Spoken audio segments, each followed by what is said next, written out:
What has Kabam got on offer for us next month? Yes, that's what we're going to find out in this video. But sadly, it's not as extensive as you might think. I just got to start off by saying that it's a bit disappointing that in the information that Kabam have given and put out today, they have not confirmed whether or not there's going to be any new champions, any new kind of like bigger, stronger content, things like Act 7.4. And one of the most important things out of like February and what we know to be a consistency is Love as a Battlerealm. Now, I don't know if Kabam are going to announce this separately. They certainly haven't given me or any other content contributor or CTP member, whatever you want to refer to it as, any information on what are the new champions, the update in general. Act 7.4, is that coming next month? Is that coming in future months? Information about like what has been leaked stuff as well. Like, we just don't have that. All we've got is a side quest information, which is what I'm going to be going over in this video. If there is any other kind of like news dump or extra stuff, I'll try and report on it if I can. But let's go over the side event of February then. As Kabam haven't had the greatest 24 hours, it would have been good to put out something a bit more positive for the community. But hey ho, you know, Kabam do Kabam at the end of the day. So, yeah, as we know, Lunar event drops next week. This will be starting on January 31st, which is the Monday. And as a lot of you know how the scheme of the event works, there is going to be a little questy doodah. And the quest has a little bit of, you know, red tickets, which you, red envelope tickets, which you send to your alliance mates. They're interesting enough. Going by what they had last year, it's not going to be super spicy, but it's going to be fun.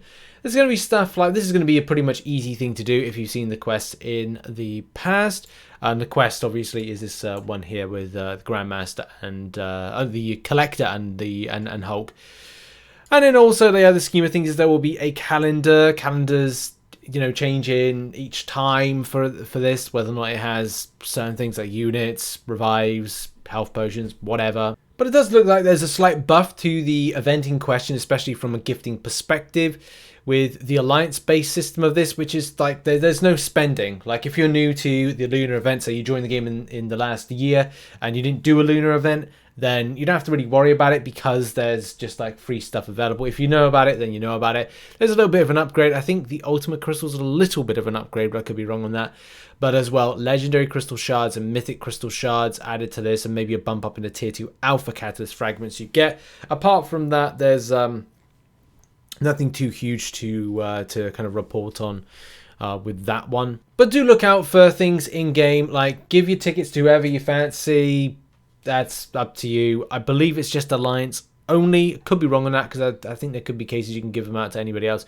But just give them out, you know. It doesn't mean for anything, especially because it's a thing. It's pretty easy to do as well.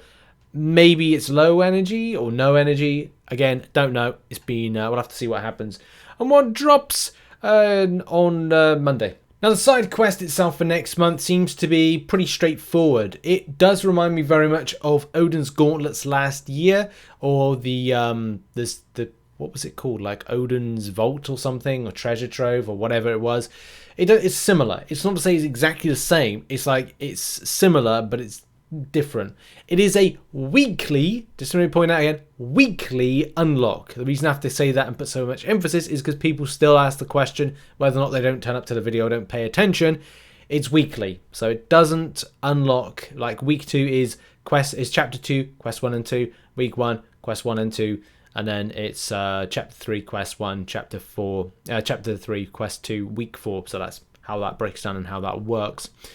You earn Mojo Bucks by completing all Iron Men quests, and that will be a case of various different types of difficulties. So if you're doing the Epic, you're doing the Epic. If you're doing the Legendary, you're doing your Legendary. And you, from what I believe, you can do all the difficulties. So that's good. You're able to pick up a lot of stuff. I'm going to do a rewards breakdown for this on Sunday's video. I think it's the first Sunday video. I have to finish off a spreadsheet before I'm working on it at the moment, by the way, so it's kind of looks like on screen right now where It gives you like information on stuff when it comes to like spreading costs and buying and things. So it's not completed yet, so I'm not going to really kind of reference it too much in this video. It needs to be finished off at the weekend.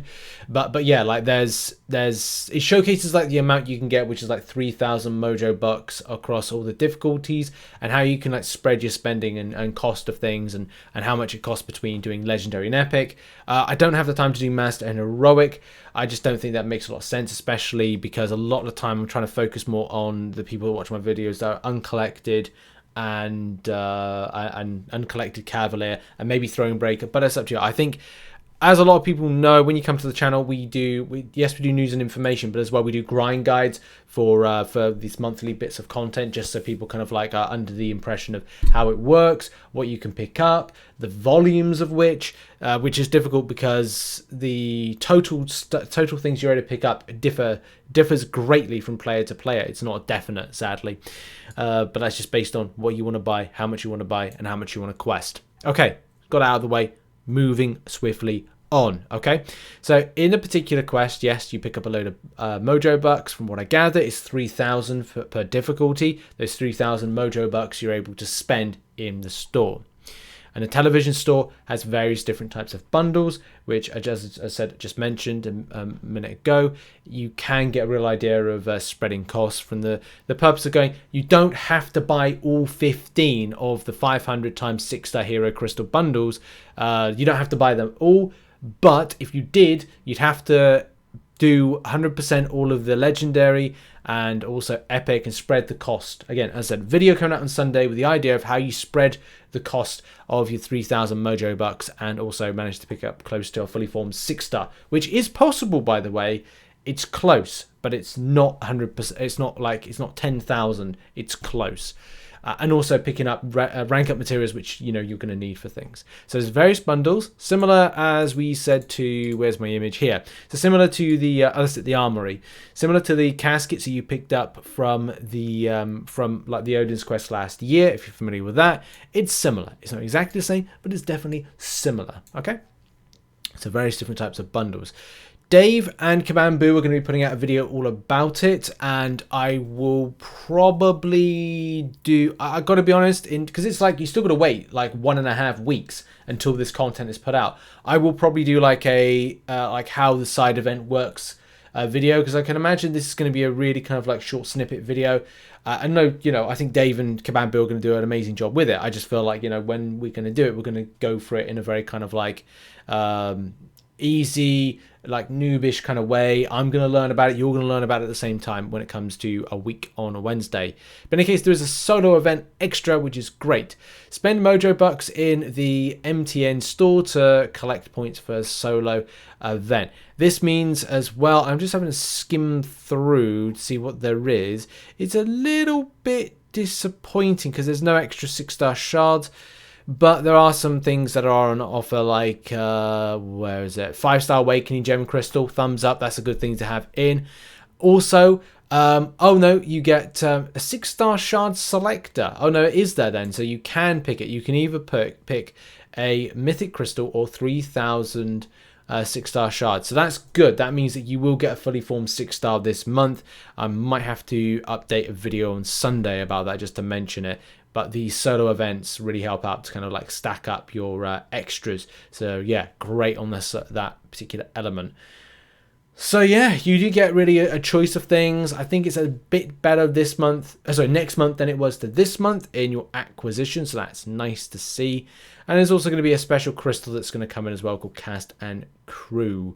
Available in Cavalier and Grandmaster, 2,000 shards per crystal. That's a reduction, and that's actually pretty good to see. The acquisition of which will probably come in, yes, the calendar as it says there. And you can get it in one of the bundles, so you can get a choice of like not just going there, but also kind of grabbing from one of the bundles.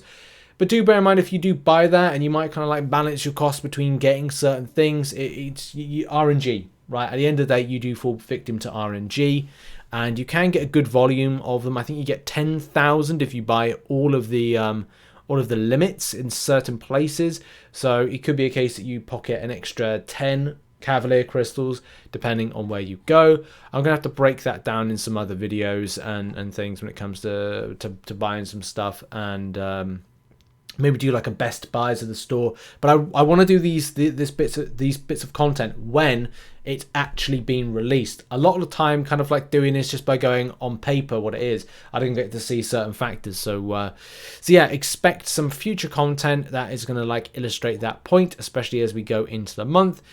I don't think there's any huge surprises of what is in the pool for it. There's some good champions: Black Widow, Deadly Origin, Penny Parker, MODOK, Howard the Duck. Well, not MODOK. Howard the Duck, Hawkeye, She-Hulk, Luke Cage. Silver Centurion's all right. Spider-Ham.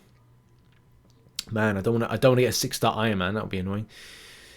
But in case of some alright champions there, like Tigra, are my personal favourite. Hulkbuster. Superior Iron Man being in there is just kind of weird, because Kabam have made no intent to buff up that champion, and they should really do that. But yeah, that's the side event for next month. That's how it breaks down. Sad as well not to see anything confirmed about Love as a Battlerealm 5, you know. But there could be some more stuff confirmed with that later on. It could be a surprise event in order to get the community interested. I just don't know. But in any case, that has been the video. Thank you very much for watching. Make sure as well to check out some other content which is located on screen right now. And I'll see you in the next video whenever that will be.